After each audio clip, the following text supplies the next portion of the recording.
नमस्कार दोस्तों, मैं श्याम सुंदर बदारा आरजे 21 क्लासेज में आपका स्वागत करता हूं। आज हम मैथ्स की क्लास स्टार्ट करते हैं। मैथ्स में कक्षा 10th की दूसरी प्रश्नावली संख्या पद्धति से स्टार्ट करते हैं। संख्या पद्धति में हम बेसिक चीज़ें सीखेंगे और संख्या पद्धति के अंदर पहले तो ये बताइए कि संख्याएं कितने प्रकार की? कोई बता सकता है संख्याएं कितने प्रकार की होती? शायद आपके दिमाग में 2, 4, 8, 10 जो भी होती है। संख्याएं दो प्रकार की होती है, एक तो वास्तविक संख्या है और दूसरी होती है काल्पनिक संख्या है। कौन सी? एक तो होती है वास्तविक संख्या और दूसरी होती है काल्पनिक संख्या। वास्तविक संख्या है और दूसरी होती है काल्पनिक।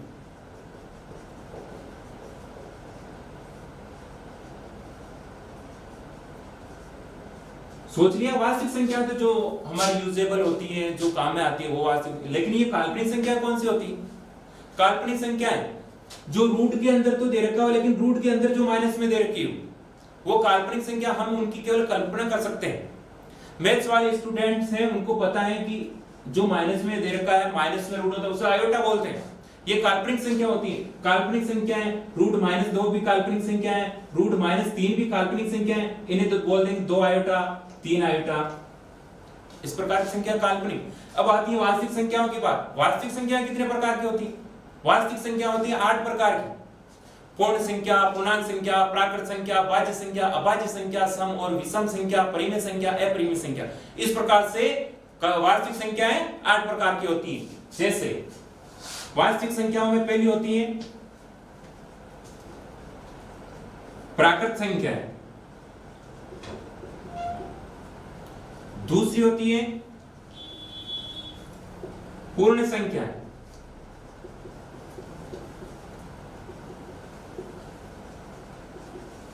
पूर्णांक संख्या,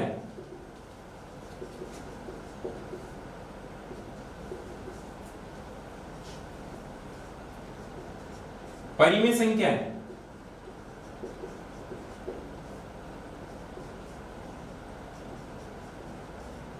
अपरिमेय संख्या,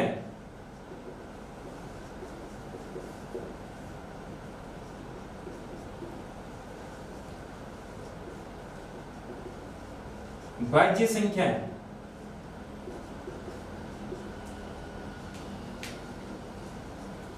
अभाज्य संख्या और लास्ट होती है सम और विषम संख्या।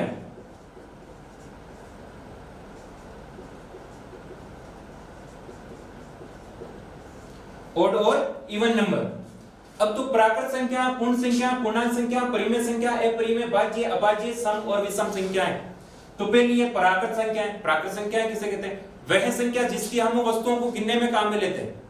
कौन सी संख्या? जिनको हम वस्तुओं को गिनने में काम लेते हैं। वस्तु को कहां से गिनती स्टार्ट कर सकते हैं? हम 1 से स्टार्ट कर सकते हैं। 1 से कितनी भी हो सकती है? 2, 3 अनंत तक। वस्तुओं की संख्या कितनी? 1 से, यानी कि धनात्मक होगी। सभी की सभी संख्याएं धनात्मक संख्याएं होगी।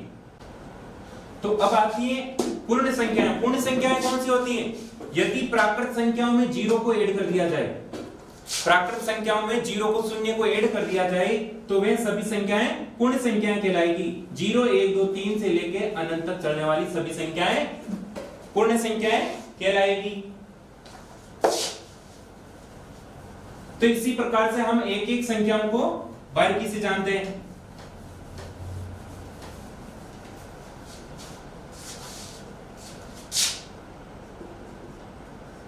पहली है प्राकृत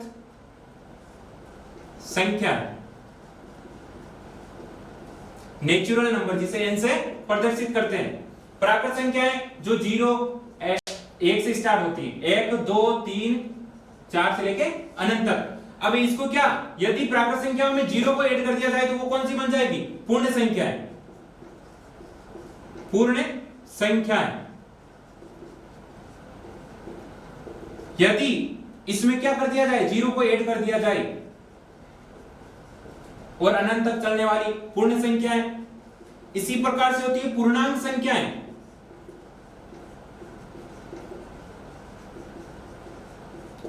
पूर्णांक संख्याओं में क्या होता है, प्राकृत संख्या है धनात्मक और ऋणात्मक और जीरो भी उसमें ऐड रहता है, यानी कि जीरो से धनात्मक संख्याएं भी चलेगी अनंत तक और ऋणात्मक संख्याओं का भी इसमें शामिल कर दिया जाएगा, यानी माइनस अनंत से लेकर धनात्मक अनंत तक चलने वाली संख्या है पूर्णांक संख्याएं। अब आती है परिमेय संख्याएं।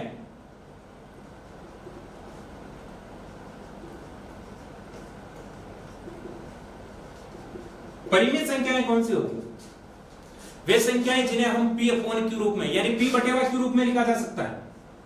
किस रूप में, p बटेवा q रूप में लिखा जा सकता है, लेकिन वहां पे q क्या होना चाहिए, जीरो नहीं होना चाहिए कभी भी। q हमेशा जीरो नहीं होना चाहिए, यानी कि किसी भी संख्या को यदि हम बटेवे के रूप में लिख सकते हैं और जहां पे हर कभी भी जीरो नहीं होना चाहिए, वो सभी संख्याएं परिमेय संख्याएं कहलाएगी। जैसे कौन कौन सी, जैसे 2/3, 4/3, या कोई अनुपात में संख्या दे रखी हो जैसे 3:4, ये भी एक तरह से परिमेय संख्या है, और 3, 4 ये भी क्या है, परिमेय संख्या है। अब आपको भी कई टीचर ने बताया होगा कि 3 परिमेय कैसे हुई, कि 3 को हम बटेवे के रूप में लिख सकते हैं। कैसे लिख सकते हैं कि 3/1 p अपॉन q रूप में लिख दिया।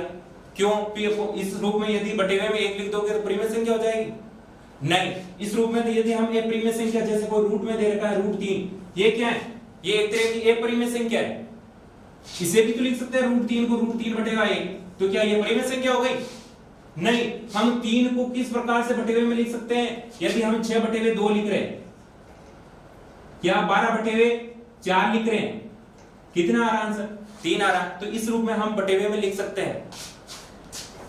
अब आती है अपरिमेय संख्या,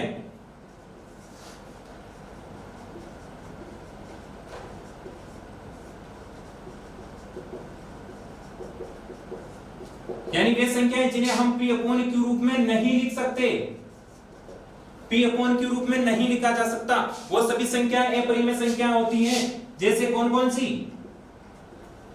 रूट में दी गई कोई सी भी संख्या, √3, √2, इस टाइप की, यानी कि जिसका हम वर्गमूल नहीं कर सकते, वो संख्याएं अपरिमेय संख्या हो गई। और क्या होता है, एक पाई को भी ऐड किया जाता है, इसमें एप्सिलॉन को भी ऐड किया जाता है, ये संख्याएं अपरिमेय संख्या है। अब ये पाई क्या है, पाई क्या है, पाई एक अपरिमेय संख्या है।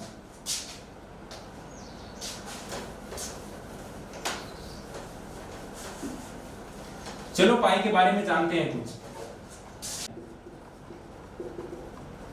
यानी पाई आया कहां से, पाई का मान ज्ञात करते हैं, पाई की खोज कहां से हुई, पाई आया कहां से। तो पाई का मान हम साधारणतः क्या मानते हैं, 3.14, या फिर मानते हैं 22/7। ठीक है, क्या दोनों बराबर है, क्या 3.14 जो पाई का मान है, क्या 22/7 यही मान है पाई का 22/7, नहीं।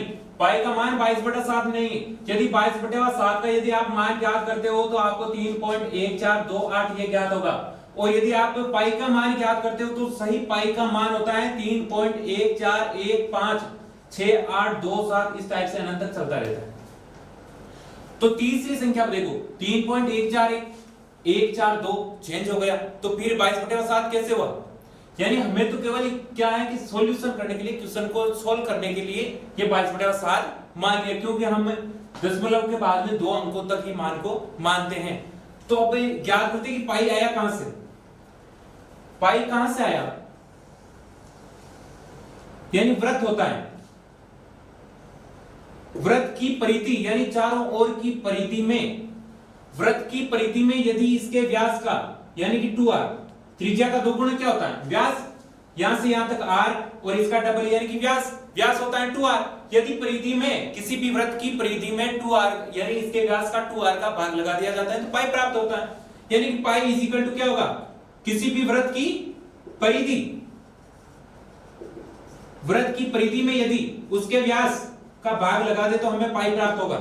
यानी कि यदि परिधि ज्ञात करना हो और पाई का मान दे रखा हो तो कैसे ज्ञात करेंगे, व्यास क्या होता है 2r, 2r को इधर भेजा 2πr, यानी 2r पाई से गुणा हो गया बराबर परिधि, यानी पाई कहां से आया, यदि आप भी किसी भी वृत्त की चारों ओर की परिधि को माप करके उसमें यदि उसके व्यास का भाग दोगे तो यही संख्या आपको प्राप्त होगी। ठीक है,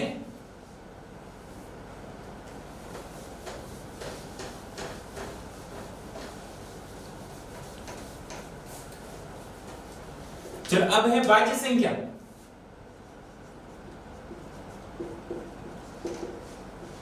भाज्य संख्या, भाज्य संख्या कौन सी होती है कि यानी कि वह संख्या जिसमें स्वयं और एक के अलावा किसी भी संख्या से यदि वह पूर्ण रूप से विभाजित होती हो तो वह भाज्य संख्या कहलाती है। यानी स्वयं यानी खुद का और एक का भाग तो सभी संख्याओं में जाएगा, लेकिन जिस संख्या में एक और खुद के अलावा भी किसी न किसी संख्या से वह पूर्ण रूप से विभाजित होती हो, यानी कि सेंसफुल जीरो आता हो, तो वह भाज्य संख्याएं कहलाती हैं। यानी कि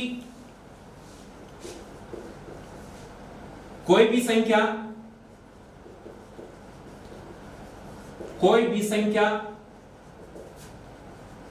स्वयं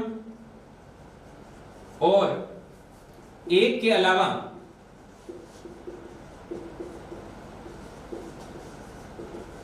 किसी भी संख्या से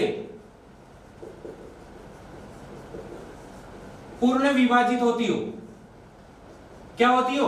पूर्ण विभाजित होती हो, यानी कि सेंसफुल आना चाहिए शून्य, जीरो। सेंसफुल यदि जीरो आता है तो वह संख्या भाज्य संख्या कहलाएगी। जैसे चार में किसका भाग जा रहा है? चार का खुद का जा रहा है, एक का जा रहा है, इसके अलावा दो से भी ये पूर्ण रूप से विभाजित हो रही है। इसके अलावा चार के बाद में 6, 8, 10, 12, 15 ये सभी क्या है? भाज्य संख्या है, सभी भाज्य संख्या। अब चेक करते हैं कि अभाज्य संख्याएं कौन सी हो गई। अभाज्य संख्याएं यानी अभाज्य संख्या वे संख्या होती है वह कोई सी भी संख्या जिसमें स्वयं और एक के अलावा किसी भी संख्या का भाग नहीं जाता हो, यानी पूर्ण रूप से विभाजित ना होती हो। सेंसफुल शून्य ने आकर के कोई ना कोई संख्या आती हो, 1, 2, 3, यानी कि उस संख्या से छोटी संख्या आती हो तो वह अभाज्य संख्या। यानी कि सेंसफुल हमेशा जीरो ने आकर के कोई ना कोई संख्या प्राप्त होती हो तो वह अभाज्य संख्या कहलाती है, पूर्ण रूप से विभाजित नहीं हो पाती है। जैसे 2, 3, 5, 7 ये सभी संख्याएं क्या है? अभाज्य संख्याएं। इसमें दो का तो भाग जा रहा है एक बार, एक का भी जा रहा है 2 बार, लेकिन इसके अलावा किसी भी दूसरी संख्या से यह पूर्ण रूप से विभाजित नहीं होती हैं। अब संख्याएं बच गई सम और विषम संख्याएं। दो संख्याएं और बच गई, एक संख्या सम और विषम, ओड और इवन। सम विषम। अब सम संख्या कौन सी होती है और विषम संख्या कौन सी होती है? आसान सी, यानी कि वह संख्या जिसके इकाई अंक में 0, 2, 4, 6 और 8 हो। इकाई के स्थान पे क्या हो? 0, 2, 4, 6, 8, या फिर यानी कि जिस संख्या में 2 का भाग पूर्ण रूप से जा रहा हो वह संख्या है सम संख्याएं कहलाती हैं। और विषम संख्याएं 0, 2, 4, 6, 8 आती हो तो सम। और विषम कौन सी हो गई? जिसके इकाई के अंक पे 1, 3, 5, 7 और 9 प्राप्त हो, यानी कि जिनके इकाई के स्थान पे 1 हो, 3 हो, 5 हो, 7 और 9 हो तो वह सभी संख्याएं विषम संख्याएं कहलाएगी। तो यानी इस प्रकार से कितनी संख्या हो गई? 8 संख्याएं। 8 संख्याएं कौन सी? वास्तविक संख्याएं 8 प्रकार की होती है। पूर्ण संख्या, पूर्णांक संख्या, प्राकृत संख्या, सम, विषम, परिमेय, अपरिमेय, भाज्य और अभाज्य। इस प्रकार से आज का टॉपिक यहीं खत्म करते हैं। नेक्स्ट क्लास में हम भाजकता के नियम पढ़ेंगे। धन्यवाद।